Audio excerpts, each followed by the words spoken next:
ನಮಸ್ಕಾರ ಗೆಳೆಯರೆ, ಈಗ ತಾನೇ ಬಂದಂತ ಸುದ್ದಿ, ಇವತ್ತಿನ ಬ್ರೇಕಿಂಗ್ ನ್ಯೂಸ್. ಇವತ್ತಿನ ಗುಡ್ ನ್ಯೂಸ್ ಏನೆಂದರೆ ಗೆಳೆಯರೆ, ಹೊಸ ವರ್ಷದಲ್ಲಿ ಗೃಹಲಕ್ಷ್ಮಿಯರಿಗೆ ಶುಭ ಸುದ್ದಿ. ಗೆಳೆಯರೆ, ಮತ್ತೊಂದು ಮಹತ್ವದ ಮಾಹಿತಿ ಏನೆಂದರೆ, ಕೇಂದ್ರ ಸರ್ಕಾರ ಮತ್ತು ರಾಜ್ಯ ಸರ್ಕಾರ ಗುರುತಿಸಿದ ಅನರ್ಹ ಪಡಿತರ ಚೀಟಿದಾರರಿಗೆ ಪರಿಶೀಲನೆ. ಗೆಳೆಯರೆ, ಸಹಕಾರಿಗಳಿಗೆ ಗುಡ್ ನ್ಯೂಸ್ ಏನೆಂದರೆ, ಯಶಸ್ವಿನಿ ಆರೋಗ್ಯ ಯೋಜನೆ ಮುಂದುವರಿಕೆ, ಹೊಸ ಸದಸ್ಯರ ನೋಂದಣಿಕೆ ಆದೇಶ, ಮಾರ್ಗಸೂಚಿ ಪ್ರಕಟವಾಗುತ್ತಿದೆ. ಮಹಿಳೆಯರಿಗೆ ಗುಡ್ ನ್ಯೂಸ್ ಏನೆಂದರೆ, ಸಖಿ ಒನ್ ಸ್ಟಾಪ್ ಸೆಂಟರ್ಗಳಲ್ಲಿ ಅರ್ಜಿಯನ್ನು ಆಹ್ವಾನಿಸಲಾಗುತ್ತಿದೆ. ಉದ್ಯೋಗ ಆಕಾಂಕ್ಷಿಗಳಿಗೆ ಗುಡ್ ನ್ಯೂಸ್ ಏನೆಂದರೆ, ಸುವರ್ಣ ಅವಕಾಶ, ಆಧಾರ್ ಸೇವಾ ಕೇಂದ್ರದಲ್ಲಿ ಇರುವಂತಹ ಖಾಲಿ ಹುದ್ದೆಗಳಿಗೆ ಅರ್ಜಿ ಆಹ್ವಾನಿಸಲಾಗುತ್ತಿದೆ. ಗೆಳೆಯರೆ, ತಾವು ನಮ್ಮ ಚಾನೆಲ್ಗೆ ಮೊದಲು ಬಾರಿ ಭೇಟಿ ನೀಡ್ತಾ ಇದ್ರೆ ದಯವಿಟ್ಟು ಸಬ್ಸ್ಕ್ರೈಬ್ ಮಾಡಿ, ಬೆಲ್ ಐಕಾನ್ ಅನ್ನು ಒತ್ತಿ ಹಾಗೂ ಲೈಕ್ ಮಾಡಿ. ಈ ಎಲ್ಲ ಮಾಹಿತಿಗಳ ವಿವರವನ್ನು ತಿಳಿಯಬೇಕಾದ್ರೆ ಗೆಳೆಯರೆ, ತಾವು ದಯವಿಟ್ಟು ಈ ವಿಡಿಯೋವನ್ನು ಪೂರ್ತಿಯಾಗಿ ನೋಡಿ. ಗೆಳೆಯರೆ, ಹೊಸ ವರ್ಷದ ಸಂದರ್ಭದಲ್ಲಿ ಗೃಹಲಕ್ಷ್ಮಿ ಫಲಾನುಭವಿಗಳಿಗೆ ಸಿಹಿ ಸುದ್ದಿಯೊಂದನ್ನು ಪ್ರಕಟವಾಗಿದೆ. ಗೆಳೆಯರೆ, ಬೆಳಗಾವಿ ಜಿಲ್ಲೆ ಹಲವು ಮಹಿಳೆಯರ ಖಾತೆಗೆ ಗೃಹಲಕ್ಷ್ಮಿ ಯೋಜನೆಯ 24ನೇ ಕಂತಿನ 2,000 ರೂಪಾಯಿ ಜಮಾ ಆಗಿದೆ ಎಂದು ಹೇಳಲಾಗಿದೆ. ಗೆಳೆಯರೆ, ಗೃಹಲಕ್ಷ್ಮಿ ಯೋಜನೆಯಿಂದ ಹಣವನ್ನು ಪಡೆದಂತಹ ಫಲಾನುಭವಿಗಳು ಸಚಿವೆ ಲಕ್ಷ್ಮಿ ಹೆಬ್ಬಾಳ್ಕರ್ ಮೇಡಮ್ ಅವರಿಗೆ ಧನ್ಯವಾದಗಳನ್ನು ಅರ್ಪಿಸಿದ್ದಾರೆ. ಗೆಳೆಯರೆ, ವಿಳಂಬವಾದಂತಹ ಹಿನ್ನೆಲೆ ಮಹಿಳೆಯರಲ್ಲಿ ಅಸಮಾಧಾನವಾಗಿತ್ತು. ಆದರೆ ಈಗ ಹೊಸ ವರ್ಷದ ಹೊತ್ತಿನಲ್ಲಿ ಹಣ ಬಂದಿರುವುದು ಸಂತಸದ ಸುದ್ದಿ ಎಂದು ಫಲಾನುಭವಿಗಳು ತಿಳಿಸಿದ್ದಾರೆ.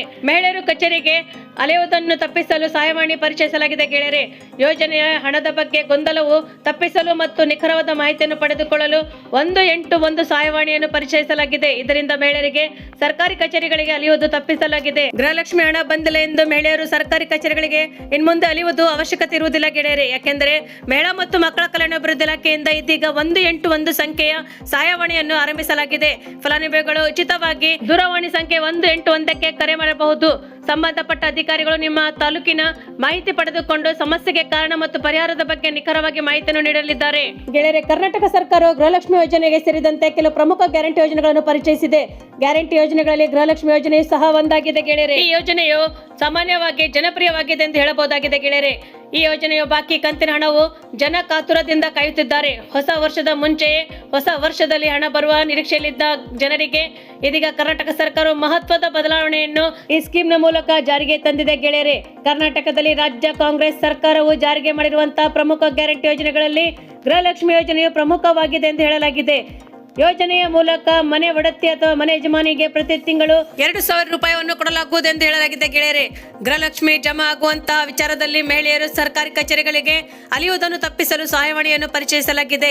ಈ ಯೋಜನೆಯಲ್ಲಿ ಹಣದ ಬಗ್ಗೆ ಗೊಂದಲವನ್ನು ತಪ್ಪಿಸಲು ಮತ್ತು ನಿಖರವಾದ ಮಾಹಿತಿಯನ್ನು ಪಡೆಯಲು 181 ಸಹಾಯವಾಣಿಯನ್ನು ಪರಿಚಯಿಸಲಾಗಿದೆ. ಇದರಿಂದಾಗಿ ಮಹಿಳೆಯರು ಸರ್ಕಾರಿ ಕಚೇರಿಗಳಿಗೆ ಅಲಿಯುವುದು ತಪ್ಪಿಸಲಾಗುತ್ತಿದೆ. ಗೆಳೆಯರೆ, ಗೃಹಲಕ್ಷ್ಮಿ ಹಣ ಬರಲಿಲ್ಲ ಎಂದು ಮಹಿಳೆಯರು ಸರ್ಕಾರಿ ಕಚೇರಿಗೆ ಇನ್ಮುಂದೆ ಅಲಿಯುವುದು ಅವಶ್ಯಕತೆ ಇರುವುದಿಲ್ಲ. ಯಾಕೆಂದರೆ ಮಹಿಳಾ ಮತ್ತು ಮಕ್ಕಳ ಕಲ್ಯಾಣಾಭಿವೃದ್ಧಿ ಇಲಾಖೆಯಿಂದ ಇದೀಗ 181 ಸಂಖ್ಯೆಯನ್ನು ಪರಿಚಯಿಸಲಾಗಿದೆ. ಗೆಳೆಯರೆ, ಗೃಹಲಕ್ಷ್ಮಿ ಹಣ ಬರಲಿಲ್ಲ ಎಂದು ಮಹಿಳೆಯರು ಸರ್ಕಾರಿ ಕಚೇರಿಗಳಿಗೆ ಇನ್ಮುಂದೆ ಅಲಿಯುವುದು ಅವಶ್ಯಕತೆ ಇರುವುದಿಲ್ಲ. ಯಾಕೆಂದರೆ ಮಹಿಳಾ ಮತ್ತು ಮಕ್ಕಳ ಅಭಿವೃದ್ಧಿ ಕಲ್ಯಾಣ ಇಲಾಖೆಯಿಂದ ಇದೀಗ 181 ಸಂಖ್ಯೆಯನ್ನು ಸಹಾಯವಾಣಿಯನ್ನು ಆರಂಭಿಸಲಾಗಿದೆ. ಫಲಾನುಭವಿಗಳು ಉಚಿತವಾಗಿ ದೂರವಾಣಿ ಸಂಖ್ಯೆಗೆ 181ಕ್ಕೆ ಕರೆ ಮಾಡಿದರೆ ಸಂಬಂಧಪಟ್ಟಂತ ಅಧಿಕಾರಿಗಳು ತಾಲೂಕಿನ ಮಾಹಿತಿಯನ್ನು ಪಡೆದುಕೊಂಡು ಸಮಸ್ಯೆದ ಕಾರಣ ಮತ್ತು ಪರಿಹಾರದ ಬಗ್ಗೆ ನಿಖರವಾದ ಮಾಹಿತಿಯನ್ನು ನೀಡಲಿದ್ದಾರೆ. ಗೆಳೆಯರೆ, ಮತ್ತೊಂದು ಮಹತ್ವದ ಮಾಹಿತಿ ಏನೆಂದರೆ, ಕೇಂದ್ರ ಮತ್ತು ರಾಜ್ಯ ಸರ್ಕಾರದ ಗುರುತಿಸಿದ ಅನರ್ಹ ಪಡಿತರ ಚೀಟಿದಾರನ ಪರಿಶೀಲನಾ ಕಾರ್ಯಕ್ರಮ ಮುಂದುವರಿಯುತ್ತಿದೆ. ಈ ಸಂದರ್ಭದಲ್ಲಿ ಲಾಭ ಪಡೆದ ಹಲವು ನ್ಯಾಯಬೆಲೆ ಅಂಗಡಿಗಳಲ್ಲಿ ಪಡಿತರ ಚೀಟಿಗಳು ರದ್ದಾಗುತ್ತಿವೆ. ಗೆಳೆಯರೆ, ಕರ್ನಾಟಕದಲ್ಲಿ 7.76 ಲಕ್ಷ ಪಡಿತರ ಚೀಟಿಗಳಿವೆ ಎಂದು ಕೇಂದ್ರ ಸರ್ಕಾರ ಗುರುತಿಸಿದ್ದು, ರಾಜ್ಯದಲ್ಲಿ ಒಟ್ಟು 13.87 ಲಕ್ಷ ಅನರ್ಹ ಬಿಪಿಎಲ್ ಪಡಿತರ ಚೀಟಿಗಳು ಇರುವುದಾಗಿ ಕರ್ನಾಟಕ ರಾಜ್ಯ ಸರ್ಕಾರವು ಅನೇಕ ಕುಟುಂಬಗಳ ಬಗ್ಗೆ ಪತ್ತೆ ಮಾಡಿತ್ತು. ಪರಿಶೀಲನೆ ನಂತರ 3.65 ಲಕ್ಷ ಪಡಿತರ ಚೀಟಿಗಳನ್ನು ರಾಜ್ಯ ಸರ್ಕಾರ ಅಮಾನತು ಮತ್ತು ರದ್ದು ಹಾಗೂ ಎಪಿಎಲ್ಗೆ ವರ್ಗಾವಣೆ ಮಾಡಲಾಗಿತ್ತು. ಸರ್ಕಾರದ ಈ ಕ್ರಮಕ್ಕೆ ಆಪೇಕ್ಷೆ ವ್ಯಕ್ತವಾದಂತ ನಂತರ 3.52 ಲಕ್ಷ ಪಡಿತರ ಚೀಟಿಗಳನ್ನು ಮರುಪಾವತಿ ಸ್ಥಾಪಿಸಲಾಯಿತು.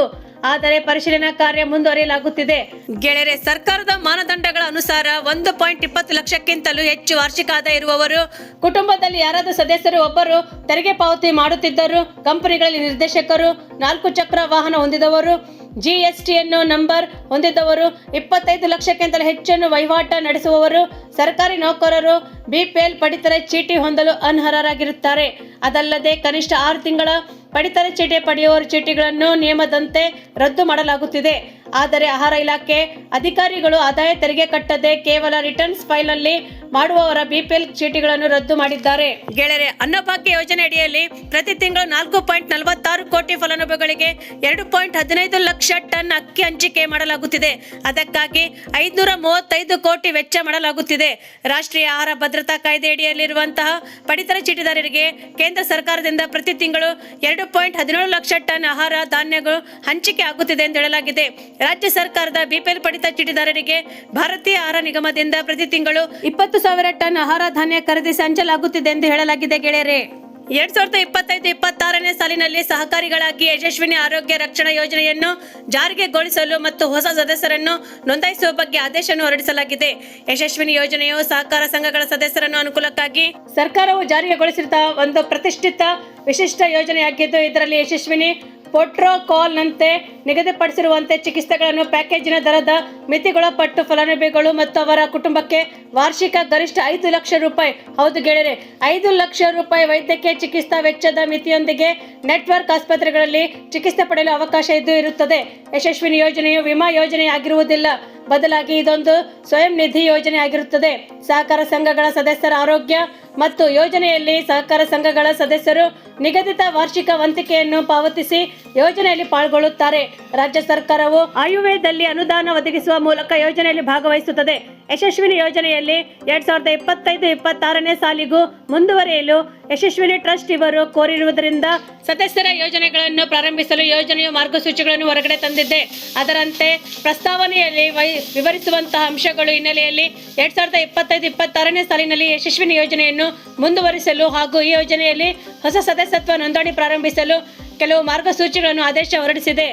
ಗೆಳೆಯರೆ, ರಾಜ್ಯ ಸಹಕಾರಿ ಸಂಘ ಕಾಯ್ದೆಯಡಿಯಲ್ಲಿ ರಾಜ್ಯದಲ್ಲಿ ಕಾರ್ಯನಿರ್ವಹಿಸುತ್ತಿರುವ ಯಾವುದೇ ಸಹಕಾರ ಸಂಘ, ಬ್ಯಾಂಕುಗಳ ಅಥವಾ ಗ್ರಾಮೀಣ ನಗರ ಸಹಕಾರ ಸಂಘಗಳಿರಬಹುದು, ಗುಂಪು ಸದಸ್ಯರಾಗಿ 1 ತಿಂಗಳು ಪೂರ್ಣಗೊಂಡಿದ್ದು ಅಂತಹ ಸದಸ್ಯರು ಅಥವಾ ಕರ್ನಾಟಕ ಸಹಕಾರ ಸಂಘ ಕಾಯ್ದೆಯಡಿಯಲ್ಲಿ 1959ರಲ್ಲಿ ನೋಂದಣಿಯಾಗಿ ಕಾರ್ಯನಿರ್ವಹಿಸಿರುವಂತಹ ಸಹಕಾರ ಸಂಘಗಳಲ್ಲಿ ಕನಿಷ್ಠ 3 ವರ್ಷ ಸೇವೆಗಳು ಪೂರ್ಣಗೊಳಿಸಿ ಮಾಸಿಕ ವೇತನ 30,000 ಅಥವಾ ಅದಕ್ಕಿಂತ ಕಡಿಮೆ ವೇತನ ಇದ್ದವರಿಗೆ, ನೌಕರರಿಗೆ ಅಥವಾ ಅಂತಹ ಅರ್ಹ ಕುಟುಂಬಗಳ ಸದಸ್ಯರಿಗೆ ನಿಗದಿತ ವಾರ್ಷಿಕ ವಂತಿಕೆ ಪಾವತಿಸಿ ಯಶಸ್ವಿನಿ ಯೋಜನೆಯಡಿಯಲ್ಲಿ ಸದಸ್ಯರಾಗಲು ಅರ್ಹರಾಗಿರುತ್ತಾರೆ.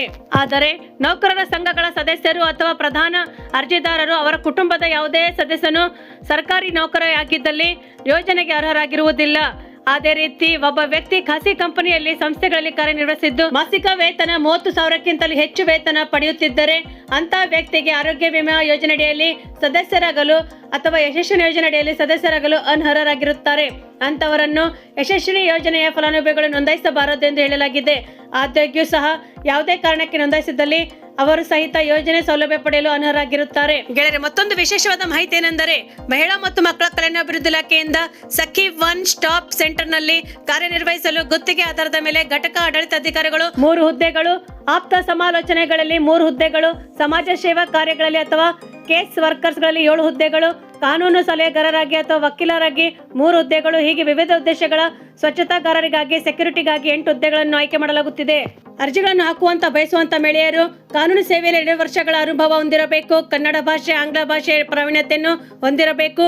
ವಿವಿಧ ಸ್ವಚ್ಛತಾಗಾರರು, ಸೆಕ್ಯೂರಿಟಿಗಾರರು ಹುದ್ದೆಗೆ 7ನೇ ತರಗತಿ ವಿದ್ಯಾರ್ಥಿ ಹೊಂದಿದರೂ ಸಾಕಾಗುತ್ತದೆ.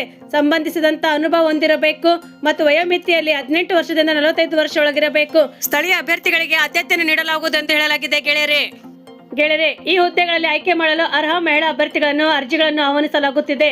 ಹೌದು ಗೆಳೆಯರೆ, ಸೇವಾಕ್ಕಾಗಿ ಆಸಕ್ತಿಯುಳ್ಳಂತಹ ಮಹಿಳಾ ಅಭ್ಯರ್ಥಿಗಳು ಉಪನಿರ್ದೇಶಕರ ಕಚೇರಿ ಮತ್ತು ಮಹಿಳಾ ಮಕ್ಕಳ ಅಭಿವೃದ್ಧಿ ಇಲಾಖೆಯ ಕಚೇರಿಗಳಲ್ಲಿ ಬೆಂಗಳೂರು ನಗರ ಜಿಲ್ಲೆ ಇಲ್ಲಿಗೆ ತಮ್ಮ ವ್ಯಕ್ತಿಗತ ವಿವರವನ್ನು ಎಲ್ಲ ದಾಖಲೆಗಳನ್ನು ಜನವರಿ 30ರ ಒಳಗಡೆ ಸಲ್ಲಿಸಬೇಕೆಂದು ತಿಳಿಸಲಾಗಿದೆ.